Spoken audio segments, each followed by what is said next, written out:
Bem-vindos à Matrix.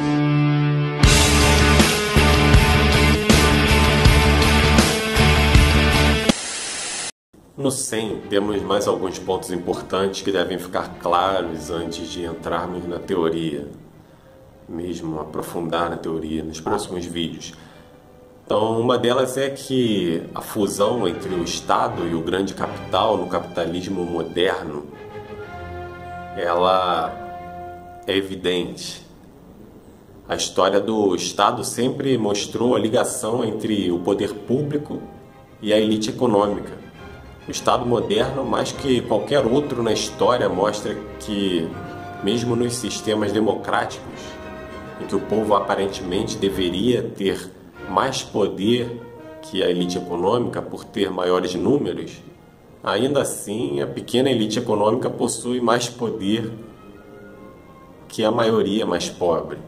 Independente da ideologia, ser de direita ou de esquerda, o Estado sempre se alia e favorece as elites econômicas. Governos ditos de esquerda ou de direita sempre ajudam as empresas ligadas ao poder político, seja por causa do financiamento das campanhas ou pelo lobby que encontra um jeito criativo de corromper os políticos. Essa atitude estratifica a sociedade, gera desigualdades, até mesmo entre empresários ligados ao governo e os que estão por conta própria. Esses governos impedem a concorrência. Empresas menores são impedidas de competir com as empresas ligadas ao Estado por meio de regulamentos. Esses governos, eles emitem vários tipos de regulamentos que favorecem as empresas aliadas, dão isenções fiscais, emprestam dinheiro de bancos públicos com recursos subsidiados com o dinheiro dos impostos de todos os cidadãos, como eu e você.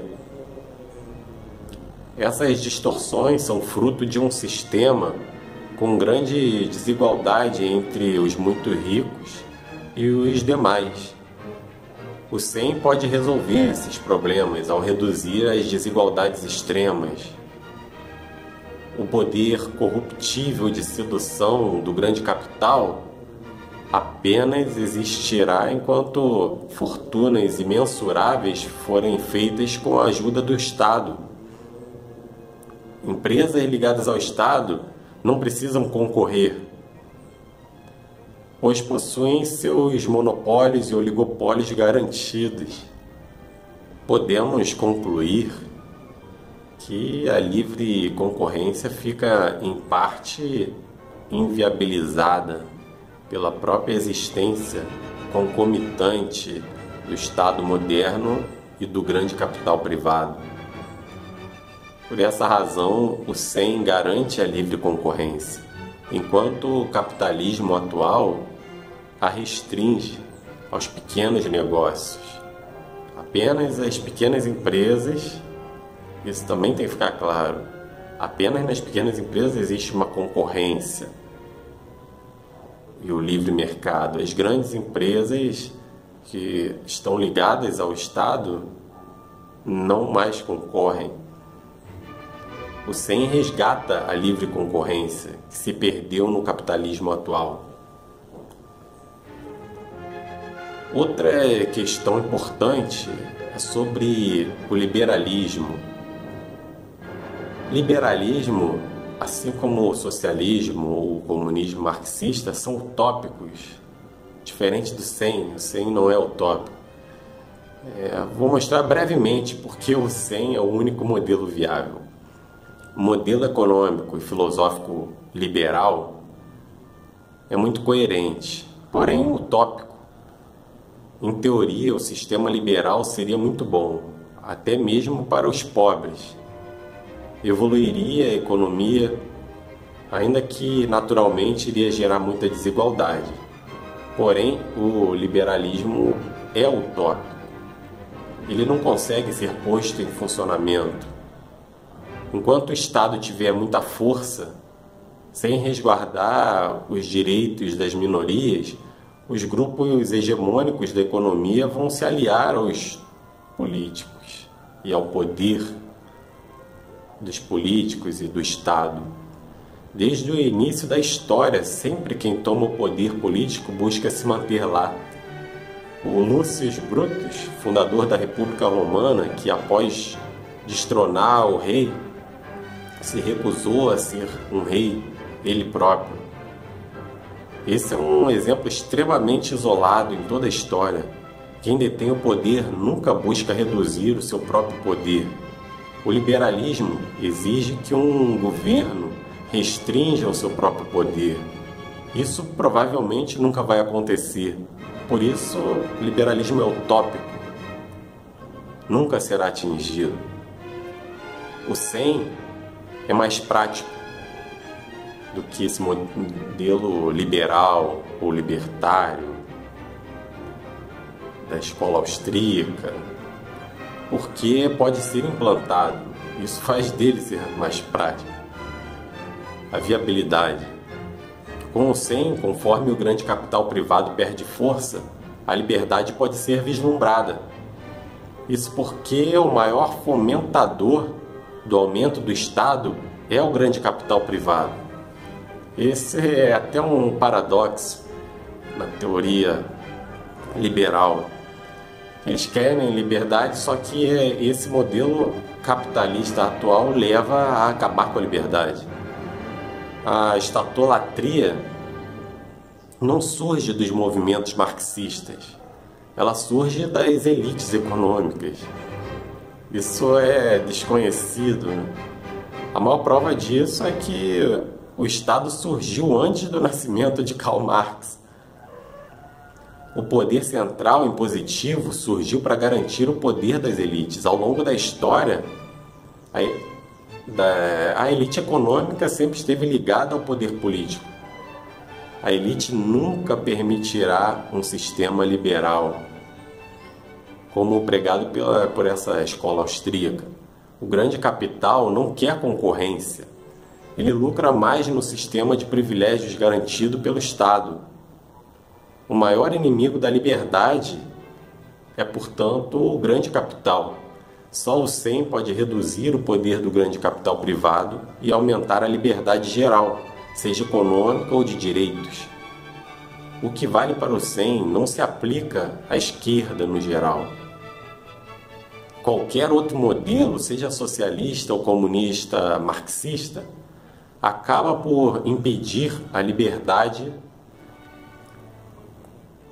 pelo motivo de buscar um planejamento central. Isso aumentaria o Estado e o poder dos políticos, causando um tipo de elite ainda mais opressora do que a elite capitalista atual. Então surge a pergunta: o comunismo marxista e o socialismo também são utópicos? Sim. O motivo pelo qual o comunismo marxista e outras formas de socialismo são igualmente utópicas como o liberalismo é por achar que o planejamento central pode alocar os recursos melhor do que o mercado. A utopia reside aí. Nenhuma pessoa ou instituição burocrática é capaz de decidir por cada pessoa o que elas gostariam de fazer, consumir, produzir, etc. Por aí vai, né? O mercado é a mais eficaz forma de permitir que as opções individuais sejam respeitadas. Porém, o mercado só funciona se o grande capital privado não tiver poder para usar o Estado a seu favor, nem de limitar a concorrência. Só o comunismo empresarial de mercado pode garantir a existência do mercado de forma livre. O capitalismo e liberalismo são utópicos, tanto quanto o comunismo marxista e o socialismo.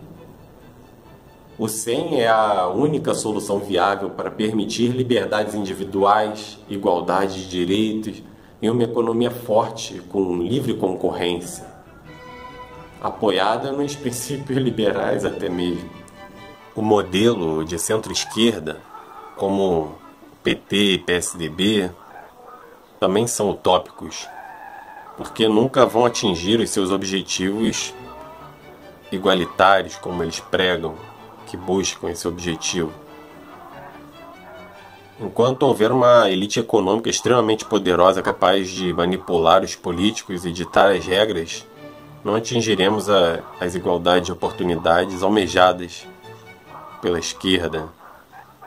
Todos os políticos e governos do centro, centro-esquerda, centro-direita, terceira via, etc., todos eles aceitam e defendem a manutenção do atual sistema econômico.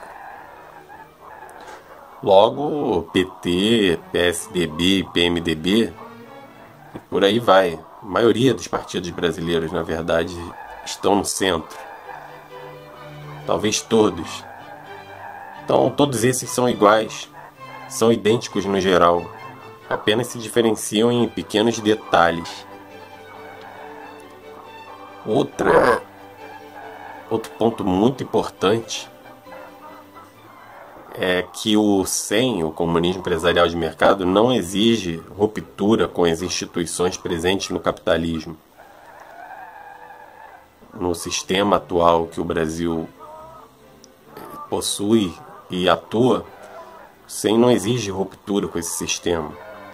Toda a infraestrutura do país pode ser mantida.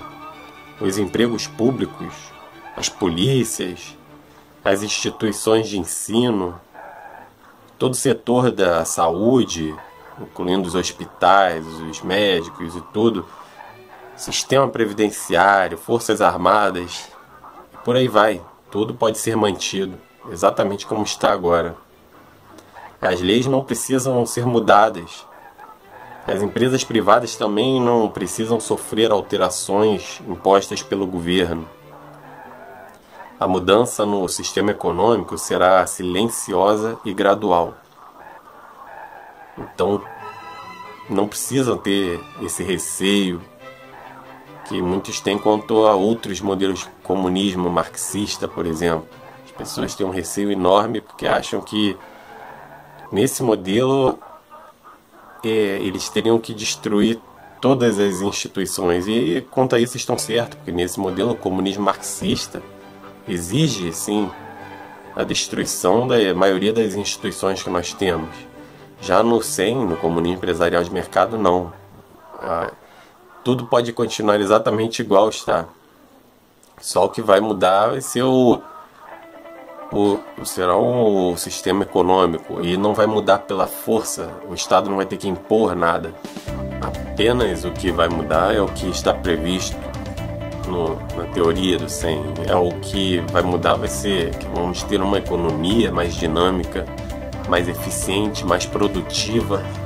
Vamos ter maior igualdade de renda e uma verdadeira meritocracia e uma concorrência muito mais efetiva, além de acabar com outros problemas, como o lobby dos grandes empresários em cima dos políticos, a influência das grandes empresas na política. Tudo isso vai mudar, não por imposição de uma ditadura, como ocorre no comunismo stalinista, ou leninista, ou maoísta. Tudo ocorre com medidas naturais de um governo democrático. Então vamos desmistificar isso logo de uma vez. O comunismo empresarial de mercado não precisa de uma ditadura, ele não precisa de imposição pela força do Estado ou por forças policiais. Ele pode ser admitido por uma democracia. O CEM pode ser aplicado por um partido político, por um presidente, no caso dos países presidencialistas, ou pelo primeiro-ministro, no caso de parlamentarismo. Várias são as possibilidades políticas de adoção do CEM. Lembrando que o CEM é um sistema econômico. Então, o sistema político podem ser variados, até mesmo uma ditadura. Porém, não precisa ser assim. Pode ser uma democracia. Após tirar essas dúvidas e desmistificar certas questões, nos próximos vídeos entraremos na teoria do comunismo empresarial de mercado propriamente dita.